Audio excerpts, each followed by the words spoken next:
ஓம் நமச்சிவாய.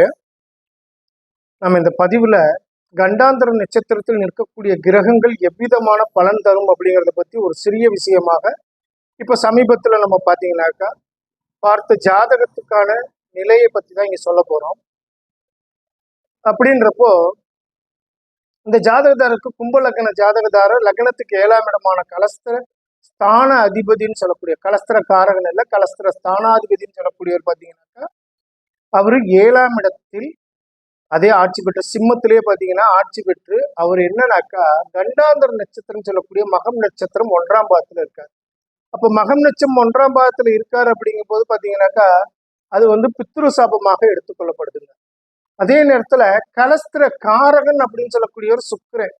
இவர் என்னன்னு கேட்டீங்கன்னா கும்ப லக்னத்துக்கு 4க்கும் 9க்கும் அதிபதி, சுகஸ்தானாதிபதியாகவும் பாக்கியஸ்தானாதிபதியாகவும் வரக்கூடியவர் பாத்தீங்கன்னாக்கா சுக்கிர பகவான். அவரும் பாத்தீங்கன்னாக்கா கடகராசியில் ஆயில்ய நட்சத்திரம் 4ஆம் பாதத்தில் கண்டாந்தர நட்சத்திரத்துல உட்கார்ந்துருக்காரு. இவங்களோட பாகை வித்தியாசம் அப்படிங்கும்போது பாத்தீங்கன்னா 2 கிரகங்களுக்கும் இடையில உள்ள பாகை அளவாகப்பட்டது பாத்தீங்கன்னாக்கா வெறும் 55 கலை தான் வருது. அதாவது சிம்மத்துல இருக்கக்கூடிய சூரிய பகவான் மகம் நட்சத்திரத்துல 25 கலையில இருக்காரு.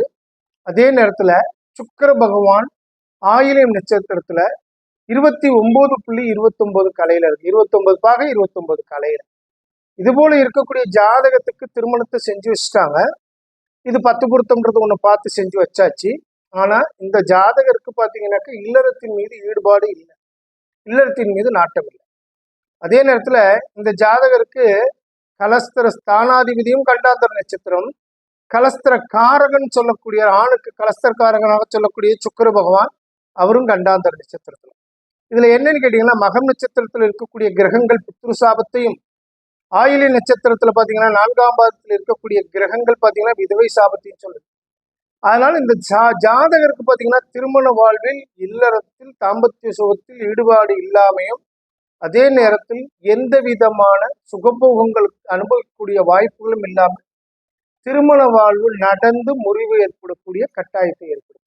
இப்ப ஜாதகத்தை பார்க்கும்போது பாத்தீங்கன்னா 10 பொருத்தத்தை பார்க்கும்போது பாத்தீங்கன்னாக்கா வெறும் கண்டாந்தர நட்சத்திரத்தில் என்ன கிரகம் இருக்குது, கலஸ்திர ஸ்தானாதிபதி என்ன செய்யறார், கலஸ்திர காரகன் எந்த நிலையில இருக்காருன்னு நம்ம பார்க்கணுங்கிறதுக்கு ஏற்கனவே நம்ம பதிவு போட்டிருக்கோம். இருந்தாலும் இந்த பதிவு இன்னைக்கு நம்ம கிட்ட இந்த ஜாதகம் வந்ததை வச்சு இந்த பதிவு போட்டிருக்கோம்.